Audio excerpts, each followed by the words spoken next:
Jim Cramer about Tesla stock Q1 earnings. Investors should know this.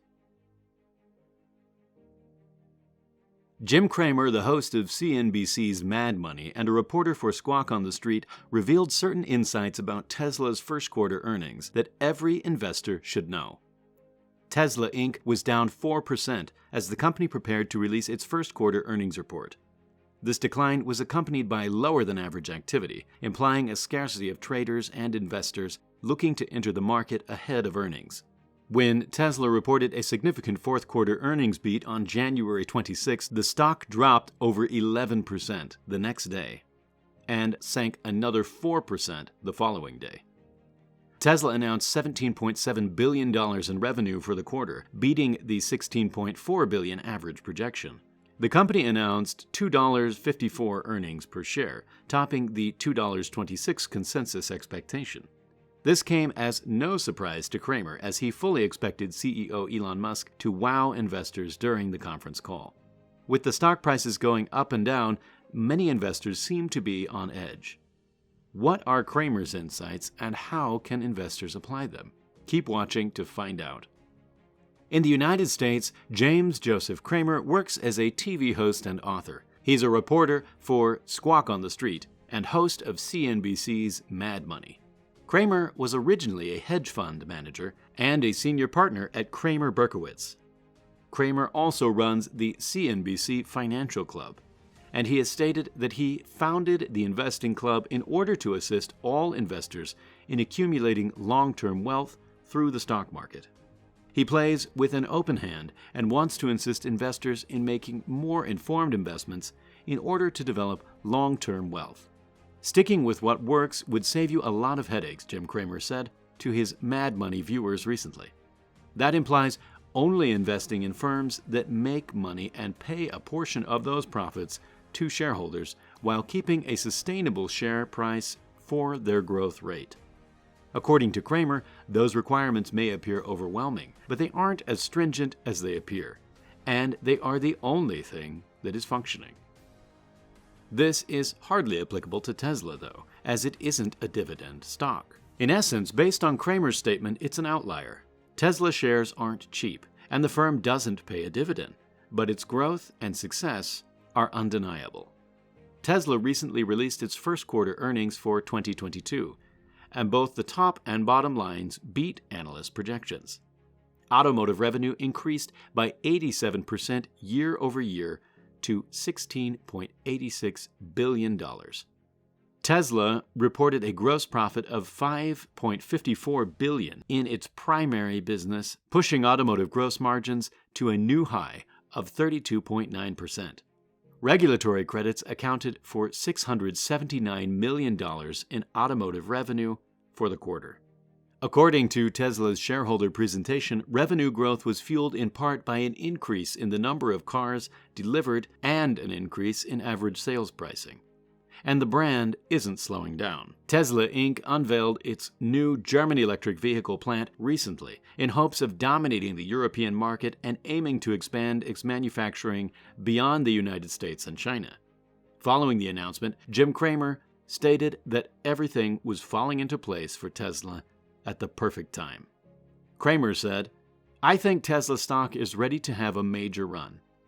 And he's not alone in that opinion. Analysts predict that Tesla will attain an overall run rate of roughly 2 million units by the year. According to Cramer, Tesla also appears to have worked out how to deal with supply chain restrictions better than the competitors. Cramer also stated that the ribbon-cutting ceremony at Gigafactory Berlin highlights the company's de-risking initiatives in relation to China.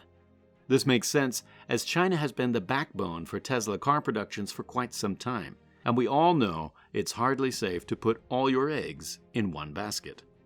Tesla stock, according to Cramer, is a significant leader in the electric vehicle industry. According to the CNBC host, Tesla makes the best electric vehicles. He compared Tesla's electric car market domination to Ford Motor Company's market supremacy after the release of the Model T and Model A.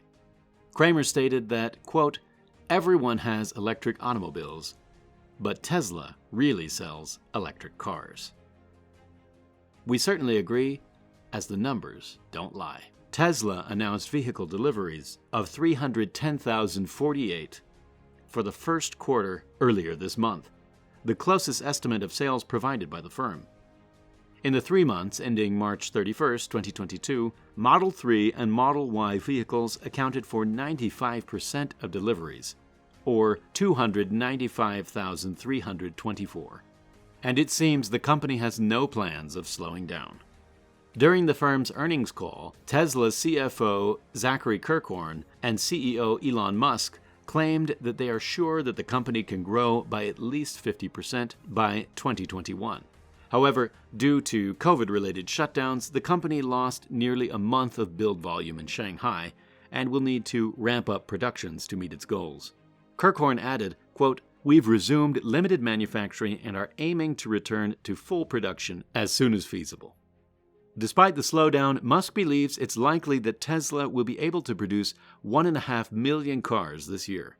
He said that customers who order now face a long wait, and some of their items will not arrive until next year. Musk also admitted that progress in autonomous driving was slower than he had anticipated. In the first quarter of 2022, Tesla's solar deployments fell by over half to 48 MW, compared to the same period last year. The company installed 846 MW of lithium-ion battery energy storage systems, up 90% from the previous quarter, but down from the previous year. Tesla attributed the drop in solar deployments to import delays on specific components beyond its control. Cramer advises that investors brace for the turbulence ahead, because the second quarter is off to a rocky start. Things may get worse before improving. On the other hand, Tesla Shanghai is back with a vengeance following the quarterly release. Barring the fact that we are missing a couple of weeks, he believes we will witness weekly record output from Tesla's Shanghai facility this quarter, despite any new obstacles that arise. Analysts expect sequential growth to pick up considerably more later this year, particularly in the second half of 2022. According to the company's fourth quarter statement, production levels at existing plants will improve, while production at new factories will begin in 2022. The company's German factory has already begun production. Tesla stock had been on an extraordinary winning streak last month. The stock rose in March despite the threat of inflation, higher commodity costs, raw material prices, and higher interest rates. Tesla appears to be benefiting from the recent rise in oil and commodity prices as well. When Tesla raised prices, it demonstrated its pricing leadership. On the other hand, Tesla attempts to satisfy rising demand rather than reduce it. According to Electric, Tesla's order books in the United States are full until 2023. However, May has not been so great, and it seems Cramer's predictions are coming to pass. Tesla stock is currently around $700, which may come as a surprise, seeing as it was $1,000 what felt like just moments ago. Tesla's share price is most certainly being dragged down by CEO Elon Musk, who spoke at the Financial Times Future of the Car 2022 yesterday on a variety of topics, any of which may be the one that irritated investors recently. What did Musk say that drove the stock prices down? According to Musk, Tesla's sales are increasing, and the company's cars are now more popular than Ford's classic Model T. He also stated that he intends to lead Tesla for as long as he can be useful. Lastly, he said it's not out of the question that Tesla would buy a mining company to assure it has access to metals like nickel and lithium, which are essential in producing rechargeable batteries for electric vehicles. For the time being, Musk and Tesla are focusing on developing and selling electric cars, leaving the challenges of obtaining raw materials to create the batteries to their battery suppliers, such as Panasonic. Tesla's sales skyrocket, with earnings more than 650% above the previous quarter. Tesla has now had 11 consecutive successful quarters, with profit margins twice as high as its biggest automotive competitors. While buying a mining company may look good on paper, if Tesla purchases a metals miner, it would incur more costs and have to learn a completely new business strategy. It will risk diversification as it invests in areas where it isn't as strong, such as creating gigafactories and churning out 1 million automobiles per year and rising, as well as areas where it isn't as strong, such as mining. However, as Cramer stated, Musk knows how to really sell electric cars, and if anyone can make it work, it's him. What do you think of Tesla possibly buying a mining company? Comment below.